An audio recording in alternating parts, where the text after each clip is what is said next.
আসসালামু আলাইকুম দর্শক, কেমন আছেন? ভালো আছেন নিশ্চয়ই। এর আগে মাথা ব্যথা নিয়ে আমি কথা বলেছিলাম। মাথা ব্যথা নিয়ে দুইটি পর্ব ভিডিও করেছিলাম, পর্ব 1 এবং পর্ব 2। আপনাদের মনে আছে কিনা আমি জানি না। যেখানে পর্ব 1-এ ছিল আমি বলেছিলাম টেনশন হেডেকের কথা, যেই হেডেকটা একদম চাপ ধরে থাকে মাথার মধ্যে, নিশ্চয়ই মনে আছে। সেই হেডেকটা পিছন দিকে, অর্থাৎ পেছন দিকে বেশি ব্যথা হয় বা চাপ ধরে থাকে। আবার পর্ব 2-এ মাইগ্রেনের কথা বলেছিলাম। আমি সংক্ষেপে একটু পুরোনোগুলো আবার বলছি। সেই মাইগ্রেনে কি হয় আমরা বলেছিলাম যে মূলত সামনে থেকে পিছন দিকে যায়, হঠাৎ ব্যথা ওঠে এবং ধীরে ধীরে ধীরে ধীরে উঠতে উঠতে তীব্র পর্যায়ে একসময় উঠে যায় এবং খুব বমি হয় সাথে, বা মাথায় সাথে একটু চোখে আলোর ঝলকানির মতো দেখা যায়। এই ধরনের কিছু সিমটমের কথা বলেছিলাম। তো যাই হোক, সেগুলো আমরা আগের ভিডিওগুলো দেখলে আপনারা নিশ্চয়ই মনে করতে পারবেন। আজকে 3 নম্বর পর্ব অর্থাৎ এবং শেষ পর্ব, সেটা হচ্ছে যে মাথা ব্যথা কিছু রেড ফ্ল্যাগ সাইন আছে, বা আমরা বলি লাল পতাকা চিহ্ন বা অ্যালার্মিং সাইন বা বিপজ্জনক চিহ্ন। এই বিপজ্জনক চিহ্নটা কি, কখন কখন কোন ধরনের মাথা ব্যথা হলে আমরা বুঝবো যে দ্রুত চিকিৎসকের শরণাপন্ন হতে হবে, অথবা এই মাথা ব্যথার লক্ষণটা হয়তো বা খারাপ কোনো কিছুর দিকে যেতেও পারে, বা আমাদের অবহেলা করা উচিত হবে না এই ধরনের মাথা ব্যথা। সেগুলো কি কি? নাম্বার 1, যদি যে মাথা ব্যথা তীব্র আকারে খুব অল্প সময়ের মধ্যেই তীব্রতায় রূপ লাভ করে, খুব অল্প সময়ে এত তীব্র মাথা ব্যথা যে অসহ্য একটা অনুভূতির মতো হয়ে গেছে, তাহলে আমরা অবশ্যই চিন্তার বিষয়। তাহলে আমরা চিন্তা করি যে ব্রেইনের ভিতরে রক্তনালীর ভিতরে কোথাও কোনো রক্ত জমাট বেঁধে গেল কিনা, আমি সহজ ভাষায় বলছি।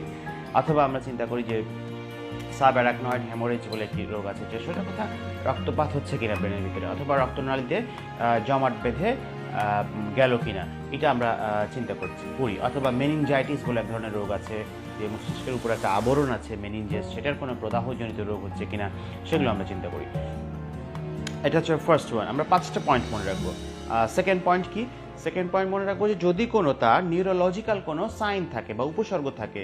নিউরোলজিক্যাল উপসর্গ বলতে কি বোঝায়? কোনো একটি পাশ অবশ হয়ে গেছে শরীরের, এমন যদি হয়, যদি তীব্র খিঁচুনি হয় মাথা ব্যথার সাথে, তাহলে আমরা বলি যে নিউরোলজিক্যাল সাইন। হ্যাঁ, সেই সাথে আমরা যখন চিকিৎসকের কাছে রোগীরা আসে, তখন আমরা পরীক্ষা নিরীক্ষা করে কিছু সাইন বের করি যে সেগুলো কিছু আছে কিনা, সেগুলো চিকিৎসকদের বোঝার বিষয়। আপনাদের জন্য বোঝার বিষয় এই দুইটাই, খিঁচুনি বা কোনো এক পাশ অবশ বা এরকম কোনো সিমটম আছে কিনা। আমি দুইটা বলেছি। 3 নাম্বার কি? যদি কিছু কনস্টিটিউশনাল সিমটমস থাকে, যেমন দীর্ঘদিন ধরে এই মাথা ব্যথার সাথে সাথে জ্বর ভাব, গা ম্যাজে একটি ভাব, যেমন ধরেন যে আপনার এই মাথা ব্যথার সাথে যদি ওজন কমে যায়, এটি একটি খারাপ সিমটম, যে দীর্ঘদিন ধরে আস্তে আস্তে ওজনও কমে যাচ্ছে, মাথা ব্যথা তো কমছেই না এবং ওজন কমে যাচ্ছে। এবং মাথা ব্যথার সাথে সাথে যদি দেখেন যে একটা প্রচণ্ড মাত্রায় ভুলে যাচ্ছে মানুষটা, মাথা ব্যথা তো আছেই, সাথে ভুলে যাওয়াটা বেড়ে গেছে। তো এই ভুলে যাওয়া নিয়ে আমি সামনে আরও কিছু ভিডিও করব বলে আমার ইচ্ছা আছে, যে ভুলে যাওয়ার, সেটা আমি পরে আপনাদেরকে প্রকাশ করব যথাসময়ে। সো মাথা ব্যথার সাথে ভুলে যাওয়া, এটাও একটি কিন্তু গুরুত্বপূর্ণ বা একটি রেড সাইন আমি বলতে পারি। এবং যদি মাথা ব্যথার সাথে যদি র্যাশ হয় গায়ে, অর্থাৎ হচ্ছে যে যদি এই যে লাল লাল কোনো ছোপ কোনো কিছু হয়, যেগুলোকে আমরা র্যাশ বলি ডাক্তারি ভাষায়, সেরকম যদি কিছু হয়, সেগুলো একটু চিন্তার বিষয়। তাহলে আমি 3টি পয়েন্টের কথা বলেছি। নাম্বার 4, যদি আমরা বলি যে মাথার ভিতরে কিন্তু একটা চাপ, নির্দিষ্ট যে রক্তে যেরকম চাপ থাকে, ব্লাড প্রেশার, মাথার ভিতরে সেরকম একটা ইন্ট্রাক্রেনিয়াল প্রেশার থাকে, সেটা যদি বেড়ে যায়, সেটা তো আপনি চাপ তো আর মাপতে পারবেন না, তাই না? তো তাহলে সাধারণ মানুষ বুঝবে কীভাবে সেই মাথার ভিতরে, ব্রেনের ভিতরে চাপ বেড়ে গেছে কিনা? সেইটা বোঝার জন্য উপায় হচ্ছে যে যদি এই মাথা ব্যথার সাথে সাথে কারো বমি হয়, এবং বমিটা বলি আমরা যে প্রজেক্টাইল ভমিটিং। প্রজেক্টাইল ভমিটিং মানে কি? ঠিক ধনুকের মতো করে বাঁকানো পথে এমন করে যদি কারো বমি হয়, এবং দেখা যায় যে এই মাথা ব্যথার তীব্রতাটা সকালবেলা বেশি হয় ঘুম থেকে ওঠার পরে, এবং দেখা যাচ্ছে যে মাথা ব্যথাটা শোয়ার সময়ও অনেক সময় ব্যথাটা একটু তারতম্য হয় বা বেড়ে যায়, এরকম যদি হয়, তাহলে সেই মাথা ব্যথার কে নিয়ে আমরা বলবো যে অবহেলা করাটা একদম ঠিক নয়। অর্থাৎ বমি হওয়া, মাথা ব্যথার তীব্রতা সকালে বেড়ে যাওয়া, ঘুমোতে যাওয়ার সময় যদি বাড়ে। অ্যান্ড লাস্ট অফ অল আমি বলতে চাই, সেটা হচ্ছে যে যদি মাথা ব্যথা after 60 years, new onset headache, এই যে ব্যক্তিটির আগে খুব একটা মাথা ব্যথা তো কম বেশি সবারই হয়, সেরকম তীব্র আকারে কখনোই ছিল না, কিন্তু আফটার 60, বয়স 60 বছরের পরে যদি নতুন করে কারো হঠাৎ করে মাথা ব্যথা হয় এবং সেটি তার দৈনন্দিন জীবনে রীতিমতো বাধা সৃষ্টি করছে, বিঘ্ন ঘটাচ্ছে, মাথা ব্যথার তীব্রতা বাড়ছে, তাহলে সেই মাথা ব্যথাকে অবহেলা করা ঠিক না। এগুলো হচ্ছে এই যে 5টি পয়েন্ট বললাম, এগুলো হচ্ছে রেড ফ্ল্যাগ সাইন।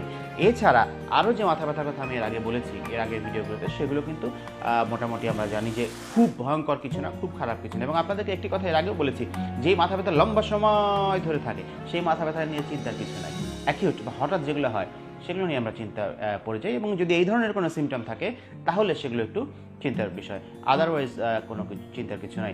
আবার যেই মাথা ব্যথার সাথে অনেক সময় দেখা যায় যে ডিপ্লোপিয়া বলি আমরা, যে ডাবল দেখা যায়, মাথা ব্যথা আছে ইগনোর করছি, কিন্তু আপনি খেয়াল করে দেখবেন যে কখনো কখনো একটা জিনিস দুটো দেখছি আমি।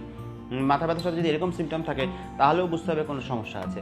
এবং মাথা ব্যথার সাথে যদি এমন হয় চোখের কোনো একটি নার্ভের সমস্যা হয়, নার্ভের সমস্যা আপনি কিভাবে বুঝবেন, সাধারণ মানুষ কিভাবে বুঝবে?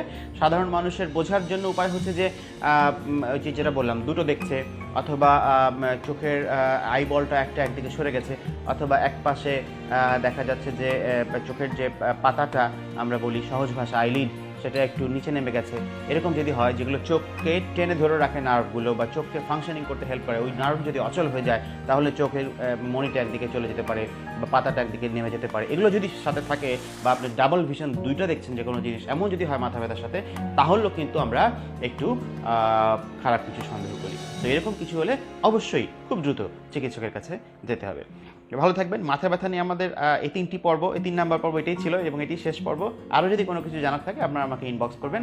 আর এর পরবর্তীতে ভুলো মন নিয়ে আমি আসবো। ভুলে যায় মানুষ, প্রায় ভুলে যায়। কেন ভুলে যায়, ভুলে যাওয়ার কারণই বা কী আর সমাধানই বা কী, সেগুলো নিয়ে কথা বলবো। ধন্যবাদ, ভালো থাকবেন, সবার জন্য শুভকামনা।